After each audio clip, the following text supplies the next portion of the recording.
यहाँ हैं तो ऊर्जा पूरी तरह से परमात्मा की फैली है, जो पूरे होश आवास में है, जो पूरी तरह से सचेत और स्थिर है, तो वो ऊर्जा संपर्क में आ सकती है। तो वैसे तो पात्र आप सभी हैं, क्योंकि आप मनुष्य शरीर में हैं तो पात्रता तो रखते ही हैं, बस थोड़ा सा इधर उधर हो गया है तो उसको थोड़ा संभालने की ज़रूरत है। अपने आप को जो आपने प्रधानता दे रखी है, प्रमुखता दे रखी है, थोड़ा सा उसे गिराने की ज़रूरत है।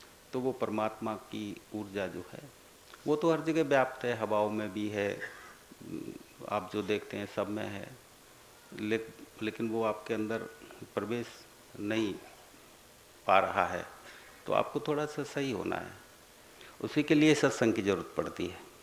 सत्संग की ज़रूरत क्यों है कि आप जो हिल डुल रहे हैं, इधर उधर हो रहे हैं, अहंकार में अपने आप को कुछ ज़्यादा समझ रहे हैं तो हिल डुल गए, अहंकार ही तो हिलाता डुलाता, तो आप इधर उधर हो जाते हैं। तो सत्संग की ज़रूरत किसी ज्ञान के लिए नहीं होती, सत्संग की ज़रूरत कि आपको कोई ज्ञान मिलेगा, आपको ऐसा ज्ञान के लिए नहीं, आपकी जो हिलन डुलन है, आपकी जो इधर उधर मचलन हो गई है, उसको स्थिर करने के लिए सत्संग की ज़रूरत होती है। जब थोड़ा सा आपको ये पता लगता है कि ये हमको एक दिन चले जाना है इस दुनिया से, हमको एक दिन मिट जाना है, तो थोड़ी देर के लिए आपको ये विचार बने कि यार जब मर ही जाना है तो ये ज़िंदगी 4 दिन की ज़िंदगी है, इसके फिर अच्छी तरह से ही जी लो, तो थोड़ी सी स्थिरता बनने लगती है, थोड़ा सा भाव अच्छा बनने लगता है।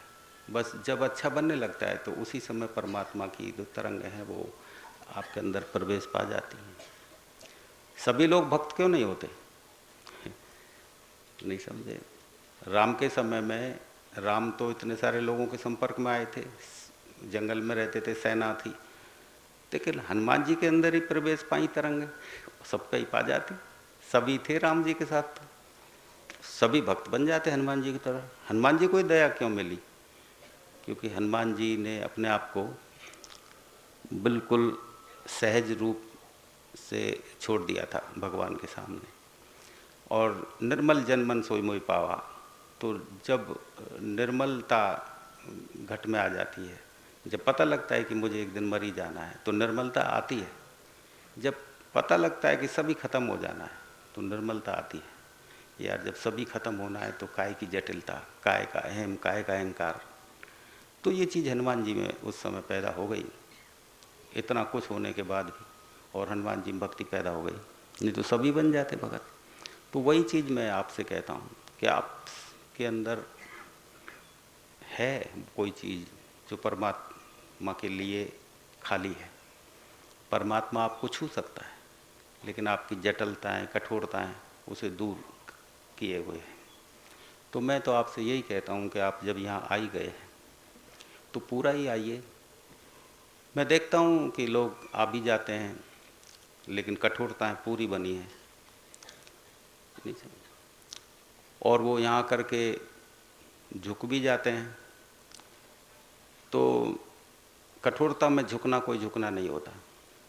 झुको तो कठोरता को वहीं छोड़ो जहाँ पे जूते चप्पल खुले हैं। ये जूते चप्पल जो दरवाजे पे खोलते हैं, उसका मतलब ये है कि जूते चप्पल ही नहीं, आपके अहंकार को भी वहीं खोल के आना है। आपके अहंकार को भी जूते चप्पलों की जगह रख के चले आओ। आप खाली आए, अहंकार साथ आता है तो आप और अहंकार दो हो गए। और प्रेम गली अति सांकरी, जा में दो न समाए। आप और अहंकार दो कैसे आएंगे बोलो? वो तो इतनी सकड़ी गली है कि उसमें तो प्रेम गली अति सांकरी, जा में दो न समाए। आप और आपका अहंकार ये दो नहीं आ पाएंगे। तो इसीलिए इस प्रथा को चलाया गया कि जूते चप्पल जो खोलते हैं आप दरवाजे के बाहर, मंदिर के बाहर, तो आप उसी जगह पे उस अहंकार को रख आइए कि भाई ज़रूरत पड़ेगी तो फिर ले लेंगे तुझे, अभी तो तू यहाँ बैठ। तो फिर आपको कुछ चीज़ें ऐसी हैं जो सनातन है, जो चीज़ सनातन है वो संपर्क में आ सकती है। सनातन का मतलब जानते हैं आप क्या होता है? जिसका कभी कोई प्रारंभ ना हुआ हो और जिसका कोई अंत ना हो, जो सदैव है, बस है, उसका शुरू नहीं है, उसका अंत नहीं, उसे बोलते हैं सनातन। शुरू में जब आदमी यहाँ आया, उससे पहले भी था वो, आदमी के आने से पहले इस धरती पे जब आदमी का जन्म हुआ उससे पहले भी था वो। और आदमी जब खत्म हो जाएगा, ये सूरज चांद धरती सब खत्म हो जाएंगे, इसके बाद भी वो रहेगा, वो खत्म नहीं होता, उसे बोलते हैं सनातन। और पहले जब आदमी शुरू में आया था तो वो हृदयगत था आदमी, बुद्धि थी उसके अंदर, बुद्धि और हृदय का एक संतुलन था उसके पास में। तो जब हृदय के पट खुलते हैं और बुद्धि भी अपना काम करती है तो संतुलन हो जाता है। ऐसा नहीं है कि बुद्धि खत्म हो जाती है, हमको केवल हृदय के द्वार खोलने हैं। तो शुरू का जब आदमी आया तो उसका हृदय खुला हुआ था, तो उस समय वो सनातनी था। अब तो हिंदू घर में आप पैदा हो गए हैं तो केवल हिंदू हैं आप। जो हृदय में परमात्मा को प्रवेश दिला दे वो सनातनी हिंदू होता है। तो शुरू में जो पैदा हुए लोग, वो छल कपट और इधर उधर की उच्छन क्रलता में नहीं जुड़े थे, तो वो सीधे की सीधे ही हृदय से जुड़े थे, वो प्राप्त करते सीधे चले जाते, अपने जहाँ से आए वहाँ से संसार का आनंद लिया और चले गए। लेकिन धीरे धीरे हृदय के कपाट बंद हो गए और बुद्धि से आदमी ज़्यादा काम लेने लगे। बुद्धि से ही श्रद्धा बनाते हैं, बुद्धि से ही प्रेम करते हैं, बुद्धि से ही मंदिर जाते हैं, बुद्धि से ही अपने सारे मसले हल करते हैं। तो आदमी बुद्धिगत हो गया, हृदयगत रहा ही नहीं। इसलिए वो परमात्मा की तरंगें आदमी को नहीं छू पाती हैं। जब सदगुरु के पास, गुरु के पास जब बैठते हो आप, तो उसकी बातें प्रेम से सुनते हो, तो थोड़ी देर के लिए आप स्थिर होते हो, तो उनकी तरंगें आपको छू जाती हैं और आप फिर से हृदय को जगा लेते हैं। जब हृदय जगा तो आप फिर सनातनी हुए, फिर सनातनी हिंदू बने। और नहीं तो फिर तो आप जातिगत हिंदू हैं कि हिंदू घर पैदा हो गए तो हिंदू बन गए, मुसलमान घर पैदा हो गए तो मुसलमान बन गए, जैन के घर पैदा हो गए तो जैन बन गए। जिसने इंद्रियों को नहीं साधा वो जैनी कैसे? जिसने हृदय को नहीं जगाया वो हिंदू कैसे? हिंदू हैं, जातिगत हैं, हिंदू के घर पैदा हुए तो हैं, नाम मात्र के हिंदू। हिंदू वो जो हृदय जगा ले, सनातनी हिंदू। सनातन यानी परमात्मा। तो इस भजन में जो मैंने आपको सुनाया कि आपने सुना कि इसके अंदर दीपक भी है जो बिन बाती बिन तेल के जल रहा है, इसके अंदर गंगा जमुना भी है, इसके अंदर मानसरोवर भी है, चांद सितारे भी हैं। हम तो गंगा जमुना बाहर देखते हैं, हम तो चांद सितारों को इन आँखों से बाहर देखते हैं, हम तो दीपक को तेल बाती के साथ जलाते हैं। संसार में भी वही उदाहरण है जो महात्मा अंदर के लिए बताते हैं। इस छोटे से शरीर में गंगा जमुना कैसे आ सकती है, कैसे चांद सितारे हो सकते हैं, कैसे इसमें मतलब जो है दीपक जल सकता है। काटो तो खून निकलेगा, काटो तो मांस निकलेगा, बोलो हड्डियाँ निकलेंगी। कहाँ है इसमें चांद, कहाँ है सूरज, कहाँ है इसमें गंगा जमुना? लेकिन जिन्होंने जाना उन्होंने कहा। आदमी दो तरह से जीता है। एक आदमी शास्त्रों को पढ़ के मान लेता है, एक आदमी आंखों से देखता है मान लेता है, नहीं सर। एक आदमी स्थूल को मानता है, कहने का मतलब यह है कि जो आंखों से दिखाई देगा हम तो उसे मानेंगे। तो जो हमको आंखों से दिखाई देती है गंगा जमुना, ये चांद सितारे, तो हम मान लेते हैं भाई ये है। लेकिन एक तरह के लोग और होते हैं जो अपने हृदय में प्रवेश पा जाते हैं।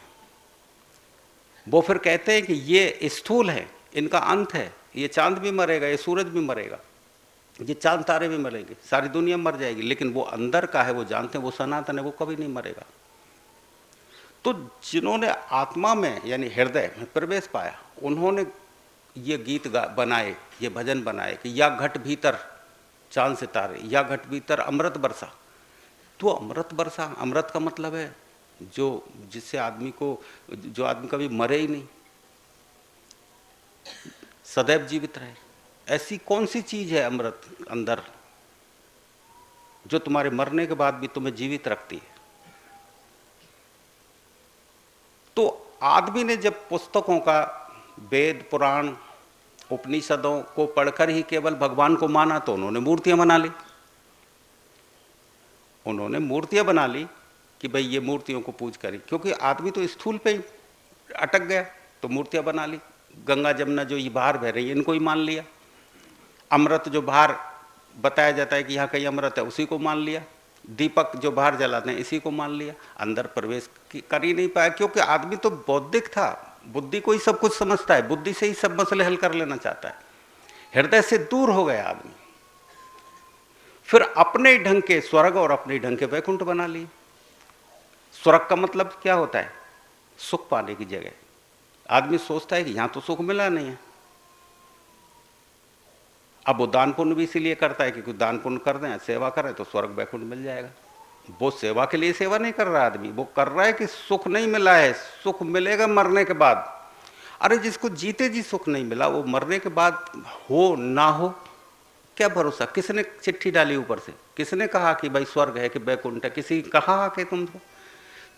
जिन्होंने जाना, तुम जान लेते हो तो पता लगा के देख लो, भाई है तो मानो। तो जिन्होंने अपने हृदय में प्रवेश किया उन्होंने देखा कि मैं तो जान के देखूंगा स्वर्ग है कि नहीं, वैकुंठ है कि नहीं। जिन्होंने, तो उन्होंने जाना। लेकिन आप थोड़ी जानते हैं, आप तो स्थूल को पकड़े हुए हैं, स्थूल चीज पकड़ ली जो आंखों से दिखाई दे, उससे आगे बढ़ नहीं। आप कोई भी काम करते हैं धर्म का, मंदिर जाते हैं, पूजा करते हैं, पाठ करते हैं, कोई बुराई नहीं है, लेकिन यहीं तक अटके रह जाते हैं तो बुराई है।